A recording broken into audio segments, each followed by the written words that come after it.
What's going on, everyone, and welcome to another episode of the Wilhelm Podcast. I am your host, Ben Beck, and I am really excited to be bringing you this one. So, last year, 2024, was, when it came to my con season and moderating and working shows and things like that, 2024 was one of the, actually, no, it wasn't one of, it was by far the biggest year I have ever had when it came to working shows and moderating. The number of people that I got to share the stage with, the caliber of people that I got to share the stage with was just unbelievable. And I don't know, in all honesty, I don't know if it'll ever be matched. As much as I would love to outdo it, I don't know if it'll ever be matched. When you look back over the past year of 2024 for myself, I got to share the stage with Tom Cavanaugh from The Flash. I got to share the stage with the legendary John Cleese from Monty Python, Matthew Lewis, aka Neville Longbottom from Harry Potter. I got to share the stage with the cast of Back to the Future, including Michael J. Fox and Christopher Lloyd, which was an absolute dream come true. Like, we're talking pinnacle of panels for me. I got to share the stage with the cast of The Office, with another legend, Chevy Chase, along with Beverly D'Angelo, Randy Quaid, and Dana Barron, all in a National Lampoon's reunion. But one of the other ones I got to do, and it was a highlight of my year last year because he was on my wish list and they gave him to me and it was a one-on-one panel. I got to share the stage with the amazing Alan Tudyk. And if you don't know who Alan Tudyk is, he is, of course, from the television show Resident Alien. He has done a ton of voices for Disney and Pixar, Knight's Tale, Dodgeball, Patch Adams, so many different amazing projects. He is an absolutely incredible actor, incredible impressionist, incredible voice actor, just an incredible person. And he was so nice. And that is what this episode is. I was able to... Now, the show that I worked when I moderated this panel doesn't allow me to record any audio or video directly, but I was able to get some audio of the panel, of the entire panel, and I cleaned it up as best as I could. It is definitely listenable, and I want you guys to listen because this panel is a lot of fun. Because Alan is just a lot of fun. Now, there are going to be elements towards the end of the panel that are better in visuals, and I'll kind of describe them to you a little bit now so you'll be well aware. At one point during Alan's panels, and he did it with me, which was great, I was looking forward to it, is he brings a bag on stage with him, and this bag is called a bag of crap. And that's exactly what it is. It is a bag of garbage. But anytime anybody in the audience gets to ask a question, he pulls out a piece of this garbage and he autographs it and he calls them up and he gives it to them, and he always does like a little bit anytime he comes up. So you'll be able to hear a lot of that as it's happening. And he describes what it is he's giving to the person as he's signing it and as the person is coming up. So you'll know exactly, you'll get the gist of everything that is happening, even though you can't see it. So I want you guys to enjoy this one. Again, it's not high quality audio, but the audio is great. I've listened to it myself and it was fun reliving it. I have more panel audio coming your way over the course of the next, couple episodes, including the panel with The Office, the panel with Tom Cavanaugh, the panel with Matthew Lewis, John Cleese, all of those panels.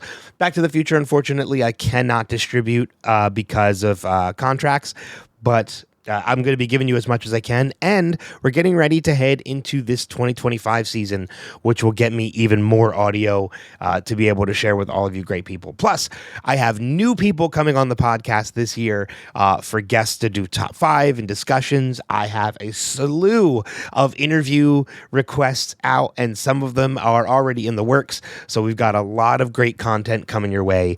The merch store is launching very, very soon, along with the Patreon. The Patreon is done, and the merch store is being finalized. So once the merch store is finalized, both the Patreon and the merch store will be launching at the same time. Most likely March 1st, I think, is what we're aiming at for both of that. So keep an eye out for that. Anything that you do, whether it's buy merch or contribute to the Patreon, it all goes to just help offset costs of this and help me to be able to do more with the podcast. It doesn't go in my pocket. It all goes right back into the podcast, which is exactly what I wanted to be. But you're not here to hear any of that. I'll talk about that later. Ladies and gentlemen, I want you guys to sit back, relax, and enjoy this panel audio of my just absolutely amazing time on stage with the awesome Alan Tudyk.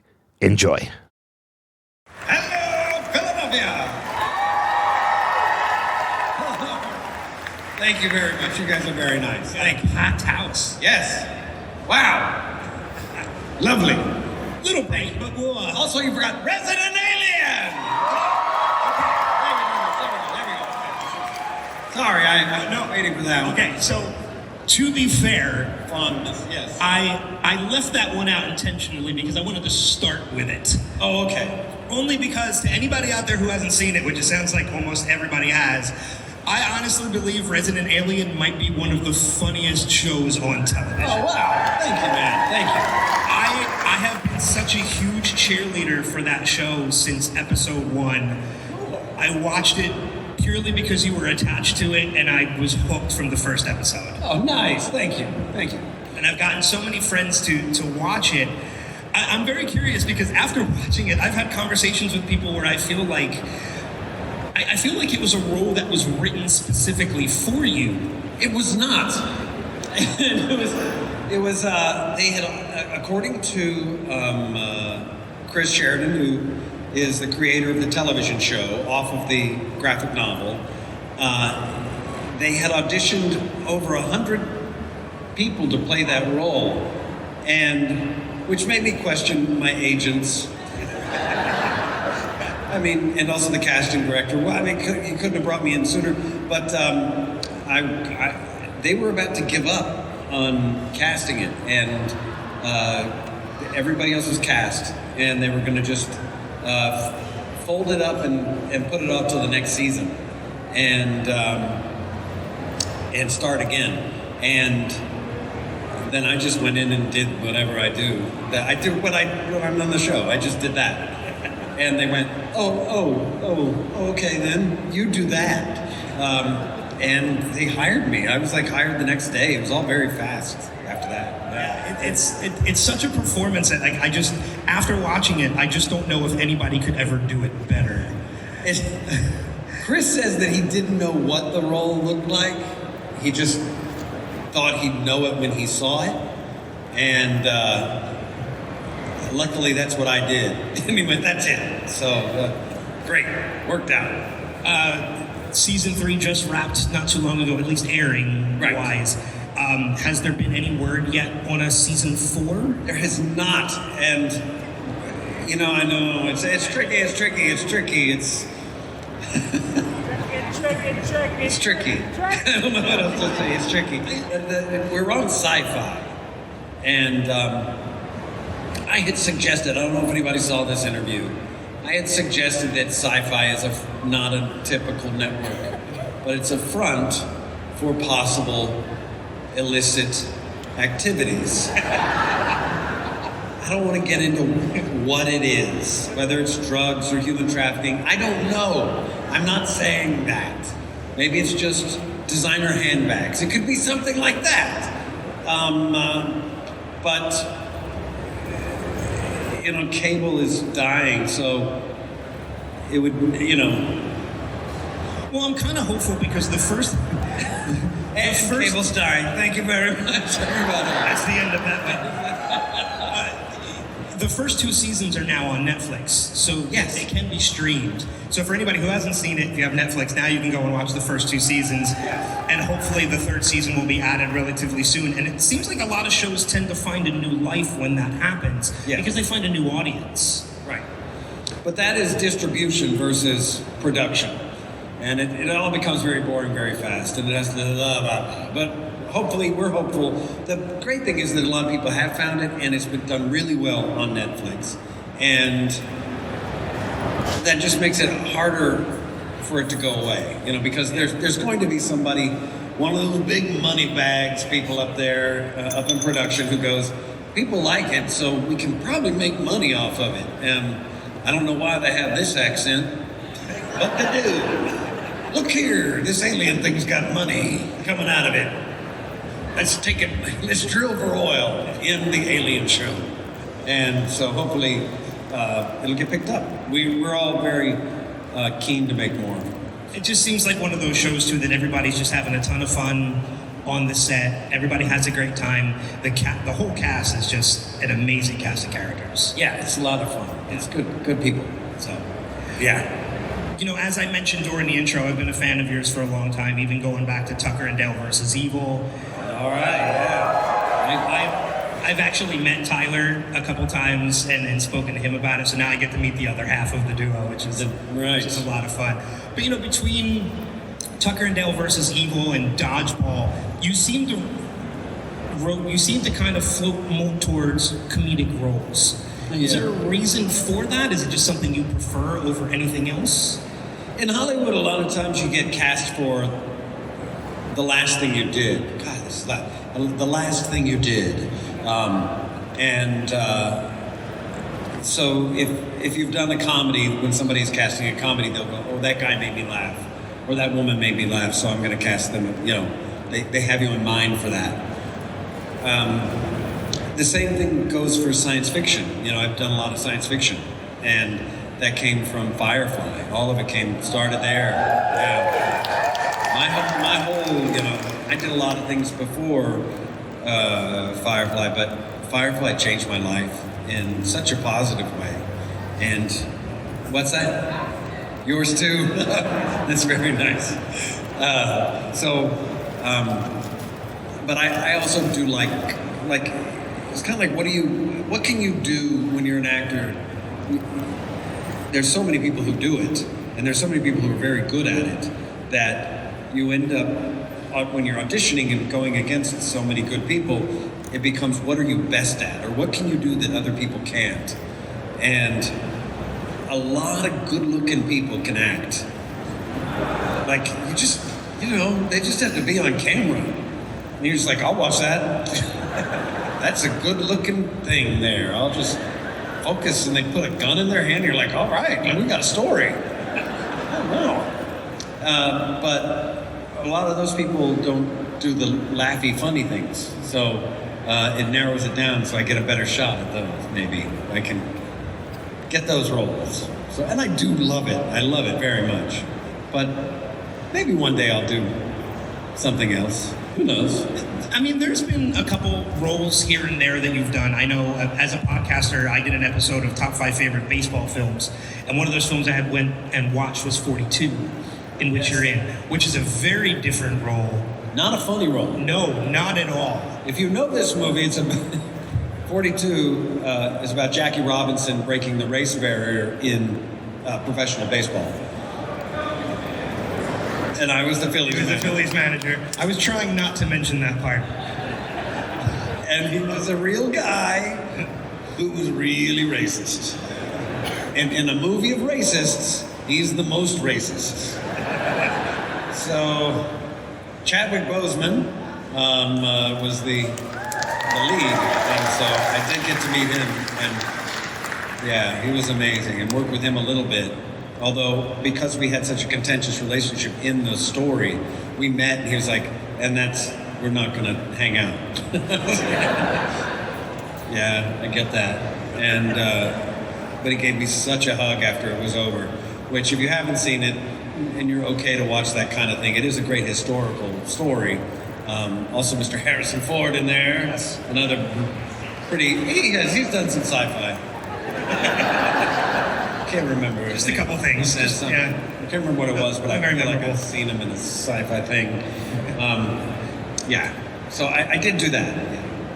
So, you know, on that note of Harrison Ford and the sci-fi thing that he did, you know, you've done a number of, you know, Disney animated films. You've almost become like the next John Ratzenberger for Disney animation, the way he was for Pixar. Right. Is, you know, they keep including you in some way, shape, or form in all these movies. But those were individual films. It wasn't until Rogue One that you entered a massive universe of so much more. What was it like for you getting to enter into that universe, into the Star Wars universe? It was cool to be in a Star Wars movie. I wasn't going to do it, which just shows what an idiot I am. I mean, I'm truly stupid. I had talked with Gareth Edwards, who was the director, and they were talking. He had said from the beginning, he's like, listen, I'm going to every twitch of your eye, every curl of your lip, everything. It's going to be in the robot. We're going to follow everything you do in the robot. And I was like, okay, you're saying this. You know, I've done this before with iRobot. And, you know, I trust you. And then it was before we started, there was I saw the art for K2SO, and he's got a frozen face, and there's no lip to curl. And I said, you know what, man, get somebody else to do this. I don't want to do this. Look, I've been hurt in the past. You don't know my wounds, man. I'm a sensitive soul. And he basically said, come to London and let's play Star Wars. And that was all he had to say. And I was like, oh yeah, right. That sounds like the coolest idea. And we went to Jordan. Like it was before they were doing the volume where a lot of things are shot like that, especially in the TV shows. So we were going to locations. So we went to Jordan. We went to the Maldives. We flew all over the world, and it was a wonderful experience. So yeah, it was great. I'd like to turn it over to the audience to get some audience questions. So if you do have a question, there are 2 microphones on both sides. You can line up behind either one of them, and we'll go through. But before we go to the audience questions, I do have one more of my own that I'd like to ask, and you can answer it or not. But No. All right, well then we can go to the audience. You don't know what I've been through. I've been hurt in the past. I've been hurt in the past. I'm a sensitive soul. I do want to say about the questions. If you have a question, I do this. You get whoever asks a question, I will give you something from my bag of crap. Now, a lot of this is just crap. And this bag of crap is even crappier than most bags of crap. Because I've been working and I came here from a job, so I didn't, usually when I'm just coming straight to one of these, I'll get some stuff I have some stuff that is better than others, but mostly it's just crap. And so just know, you'll get some crap. Yeah, it's good stuff. Except that it's crappy. Okay, what were you going to ask? Sorry, man. So no, it's fine. So I'm a huge fan, still to this day, of Robin Williams. And I'm just curious if maybe you can kind of share a story of what it was like working with him on the set of Patch Adams. It was so awesome. So it was my first big movie job. And I was friendly with Michael G. Sorry. My voice. Michael Jeter. He was in it. He played, you may remember from The Green Mile, he was the one with the mouse. He was in this movie as well. He was also a great Broadway performer. Yeah, he was fantastic. In the hotel. Anyway. So he and I had become friendly during the shoot. I'm in it just for a short moment in the movie, but I was there for a few days shooting that in the insane asylum. And he was sitting by the window, and I came over, and we were just like waiting around for, like you do on movies, you wait around a lot, and said, what are you doing? And he said, oh, you know, I'm just looking out this window. And he had this voice that said, oh, what you looking at? And he said, not quite sure. My right eye crossed about an hour ago, and now I'm just trying to get it back out. And I was like, oh, well, maybe if I slap at your face. And then Robin Williams came over, and he goes, what are we talking about? And he did the voice, and so we were all doing these weird voices, and then it morphed into a different voice, and it morphed into a different voice, and we went around and around and around. And it was a moment where I was there experiencing my life, but I was also outside of my body, standing next to me going, do you see what's happening right now? Oh my gosh. Because I was doing characters and voices that I had learned from Robin Williams, watching Robin Williams growing up. And then I was getting to play with him, and he just liked to play. He was fun. You know, he liked having fun and enjoyed being on set. And oh my gosh, it was one of the best things ever. One of the best things ever. And both of those guys, yeah. Well, thank you for sharing that, though. I appreciate that personally. Thank you. Thanks for asking. So, all right, let's head over to the audience questions. Let's start over this side here. Sorry, it's a little bright up here, so it's hard for us to see. So just what's your name and your question into the microphone? Hi, my name is Lindsay. Hey, Lindsay. Hi. In Resident Alien, what human experience or activity would you personally like Harry to experience that we haven't seen yet?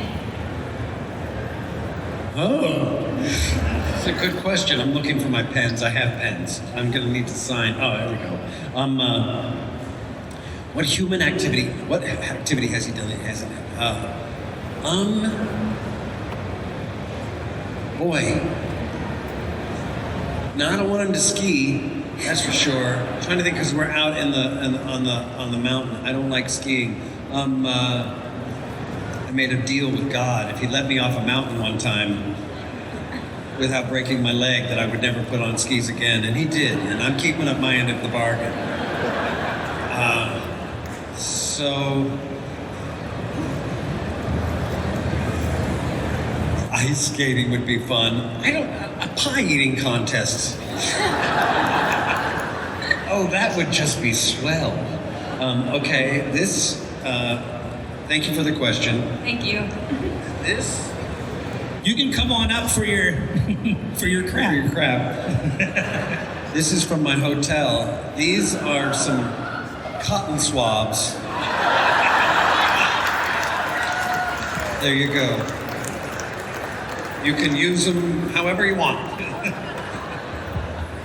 All right, let's head over this side here. What's your name and your question?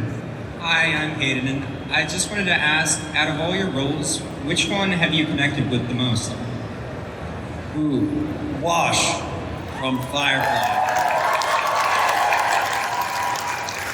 I don't in my life fly a spaceship, and it took me a while to come to terms with that.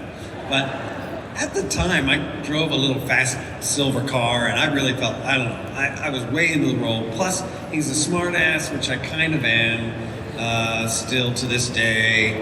And also when they would, I'm married to a wonderful woman, and who I would never challenge in a fist fight. I mean, you don't want a fist, anyway, it doesn't matter. Anyway, but that, when there was a fight, he was like, you know, they're like, we could kill him, we could ambush him, we could do this, we could do that. And I'm like, can't we just run? Why does there have to be killing and shooting? I like running, let's run, no one gets shot. And that would be me in a fight. So let me give you this. This is from, this is not from this hotel. This is from a different hotel. This is from the Park Hyatt, New York. Oh yeah, very overly expensive. This is a loofah pad. There you go. You can slough off dead skin with that, off you and off others. It's all, enjoy that. Let's head back over to this side here. What's your name and your question? My name is Justin V. Hey, Justin. I've seen Harley Quinn, and where you played the Joker. Yes. How do you differentiate that version of the Joker from Mark Hamill's Joker and those Jokers by extension? Thank you. Well, I didn't see Mark Hamill's Joker before I did it, which was good, because he is very good, and I really like his. I approached it like, as far as vocally, the quality of the voice. You know, the writing is very different from the other Jokers because it's such a very crass and adult take on, and a comic take on these characters. But I thought the Joker is, his origin story is he falls into this vat of acid. And like if I eat some spicy foods or some, Mexican foods, I'll get a little acid reflux, and it really bothers my voice. So I figured maybe, sort of started with that idea. And then it was sort of like if he was completely an acid. And then it would do that. So it like started there, and that's how that went. Yeah, that's how I differentiated, I guess. Wait, here. Let me give you, here's one of the better things. Okay, so when you do a show, you have to do ADR, and like going in and redo the lines, especially on this isn't Resident Alien. Let me tell you these lines, see if you can guess what this character is. This is going to be a give it away. I am a reprogrammed Imperial droid.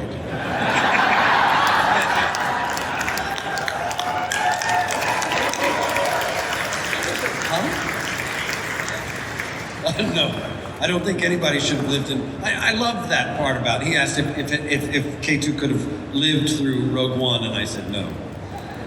I like that everybody died. Look, I'm an emotional being, okay? So that was fun. I didn't know I had those in there. All right. There you go. There we go. All right, let's head over to this side again. What's your name and your question? Hey, my name is Ryder. Over here. Do you have a bag of chips on you? No, I don't. Okay. That was purely just to get crap. Ryder, ask a better question. Okay, no, you'll get some crap. Here we go. Here is.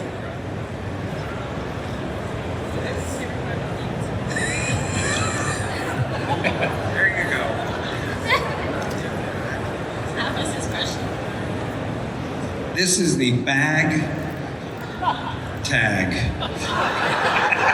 from a past United flight. Enjoy that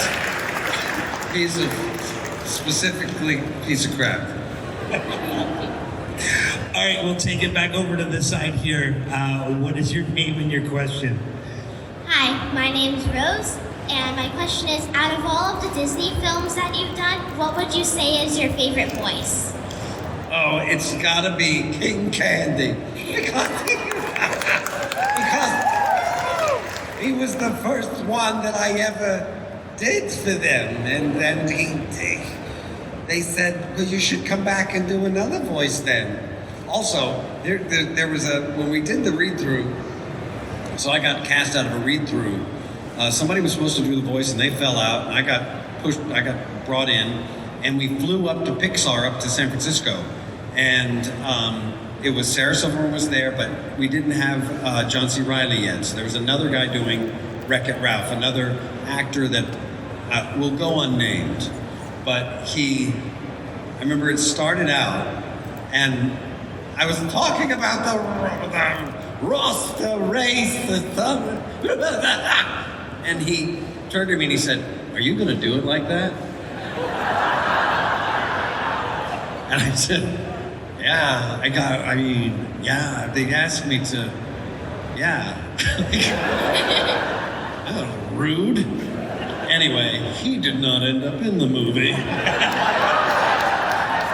So, okay, oh gosh, what to give you? I don't know, that's all so crappy. Oh, look here. I was just in New York, and I saw this great play called Stereophonic. So, I'm not in this play, but that's me signing that playbill.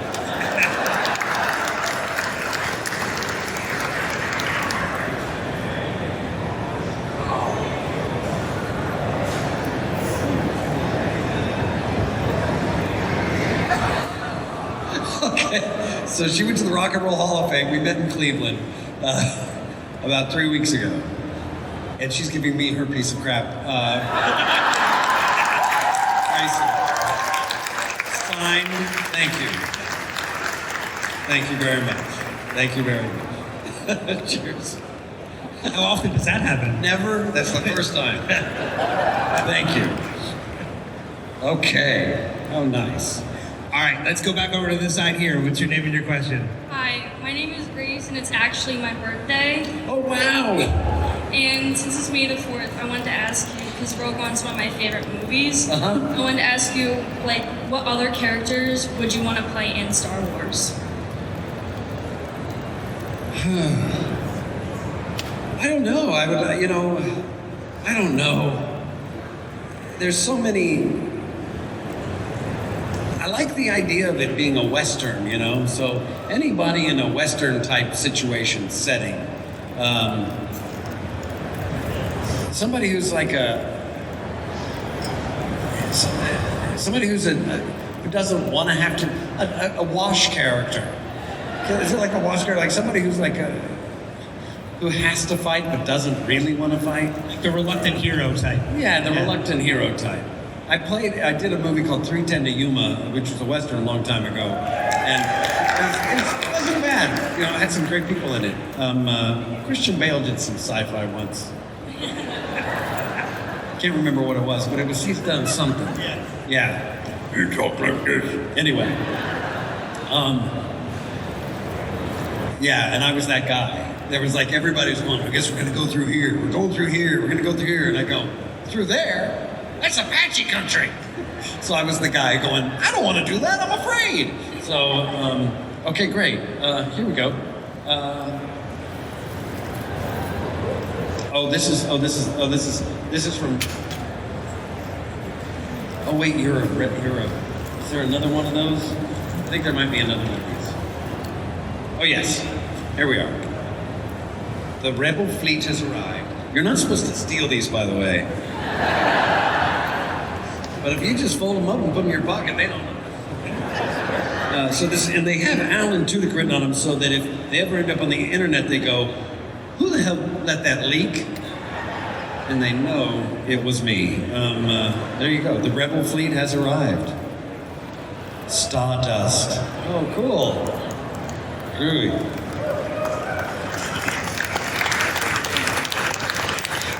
All right, we'll head back over to this side here. What's your name and your question? Hi, my name is Brandon, and I was wondering, out of all the television series that you've done, Yes. if there was one that you could go back to and get one more season out of, which I obviously... That's a loaded question. Okay, so the stipulation is besides Firefly, because I think we would all... We'd all want Firefly. Would want that. Besides that one, what's another series? Personally, I feel like Powerless would be a... Powerless. Yeah, well, Powerless. So Powerless was a show that maybe a lot of people haven't seen because it was on and it just kind of. It was a weird show, but it's the same guys who made Powerless make Harley Quinn. So I ended up, working with them there.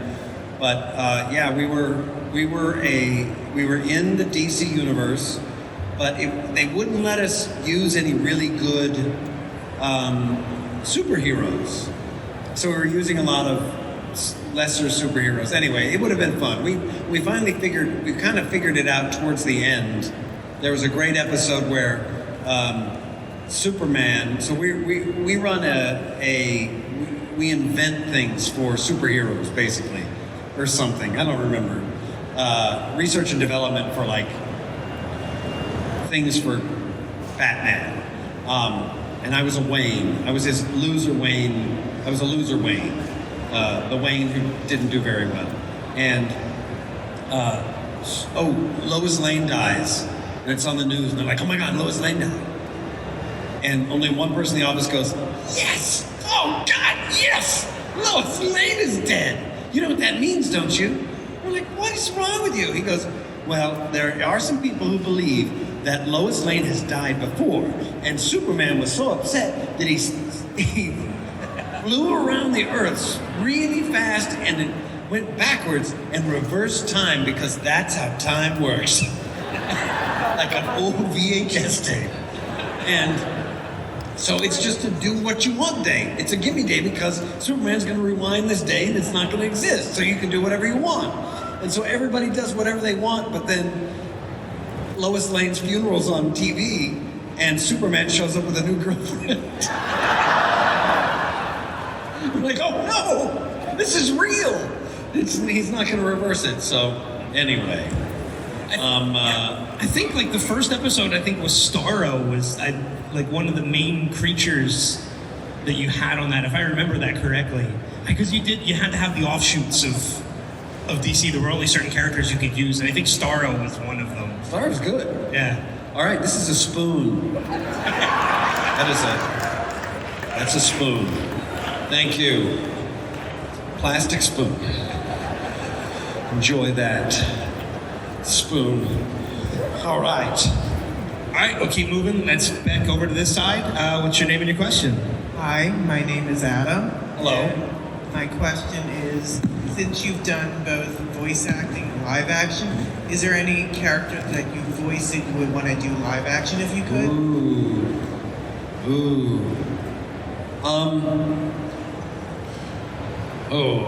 Hey. You know that I was actually in Atlanta recently, and they were doing Moana in one of the stages, and I tried to go over to meet Hey. But nobody was there. They were all taking the day off or something. At least that's what they said. I think Hey won't allow me on set. What is this? Oh no, gosh, I want to say Clayface because that would be a lot of fun to do, but then I'd be in makeup a lot because he's made of clay. But he becomes so many different people. I'll stick with that one. Clayface. Awesome. This is an envelope. You can see someone has written Alan on it. The contents of the envelope are gone. It's metaphor. Huh? What was in it? That's something to ponder, I think. I'm gonna ponder it, I know, for a while. What was in that? I don't know. Obviously, I keep a lot of crap in my bag. And it's maybe not healthy. Great. All right, let's keep going. Back over to the side here. What's your name and your question? Hi, my name is Kayla. Hey, Kayla. Hi, Al. Of the short list of things that you haven't been in, right? What is one of those that you would like to do next? Star Wars is now crossed out, but what else haven't you been in that you're like, oh, that'd be cool to do? I'm not going to be in this, but so I'll just say Peacemaker because I really like it. I like Peacemaker. My wife does the dance, did choreograph the dance for their opening, and so I know I'm not in it. But I like working with James Gunn. I like James Gunn. We made a thing called PG porn. I don't know if anybody has seen this. It kind of happened during a time of the internet when, I don't know, you may not have been noticing what James Gunn was doing at that time. He made some videos. They were called PG porn, and it was porn for people who like porn but can't stand all the sex. So it was people, Nathan did one and I did one, and that's really all you need to watch those two. But we worked with porn stars, porn actors. I worked with a woman named Michelle. I don't forget what her name was in movies. It wasn't Michelle. Yeah. And so he and I worked together, and actually James is in the video with me. So I'd like to work with him again, and I really like Peacemaker, so I'd say Peacemaker is my final answer. Final answer, let's lock that in. This is Gentle Cleansing Makeup Remover Wipes. They give these out at the hotel I'm staying in currently. And I want you to have these. Not of these, it's only a one. Enjoy that. You can re-gift it however, the same way you can, yeah. Do you think we could ever see a return of Con Man? You know, I would have said no, but I'm not saying no. Why is that, Alan? Well, because I figured out a way to do it. I mean, right now Hollywood is going through a retraction. We just went through what people would call the TV renaissance, or the golden year of TV. There was just so much. Everybody's aware of that. My God, there was so much TV. Like, not all of it was good, but there was just a lot of it. And so people were trying to get their streaming channels on in competition with Netflix. So they were putting out a lot of what they call content and what we call stories and shows and art. So now all these mergers have happened, and people aren't going to movie theaters as much, and they're holding on to their money, and they're not spending money, and they're not making that many shows. After this strike, it was like it just hasn't come back. So it's a little scary. They're scary. It's not like they're not going to make shows. They're going to make shows. It's like, how are we going to get around this? I worked with Eric Idle once. He said, producers are so useless. So, if there were no producers, we'd still make things. It's just they come along to give us the money to make them so they can make money off it, but we would still make them. And so I know we're still going to make things, and it's going to figure out how it's done and at what budgetary level. But one thing they are making is things for low budgets. And we made Con Man for a low budget. And so I think I could find a home for it. And as far as cons are concerned, they've changed. But I figured out a way to do that too. And there's some stories that I never got to tell. So I don't know, maybe.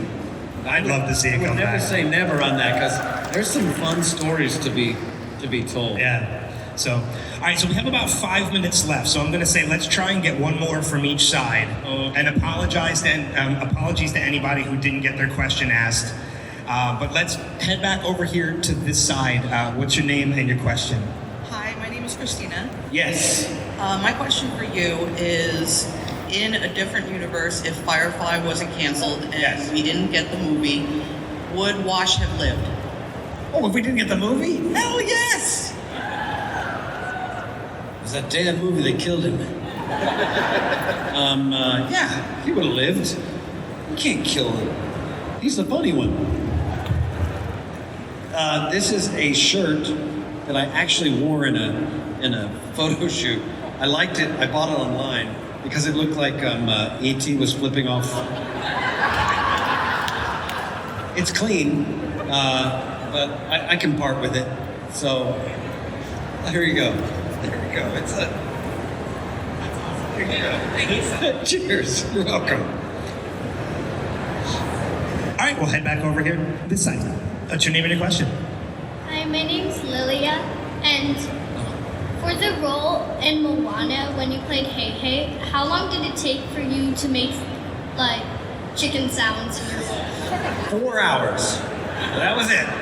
That was my entire investment in that movie, and it brought a lot of love and laughter my way. They had finished the movie, and because Disney puts me in every movie generously, knock on wood. This is a movie that is about people from islands and island culture, and I know to look at me, you think you look like you could be from an island, like the Isle of Wight. I don't know. That's an island, right? Anyway, so I'm a chicken. They're like, we've got the role for you. You can be a chicken. And so I just watched it and clucked along with them for about 4 hours, just watching it again and again and doing scenes again and again. So it was a really good time. And I'm hopeful. I honestly don't know, because I haven't done anything yet for the one that's coming out. I want him. It's my own dream that he gets a song.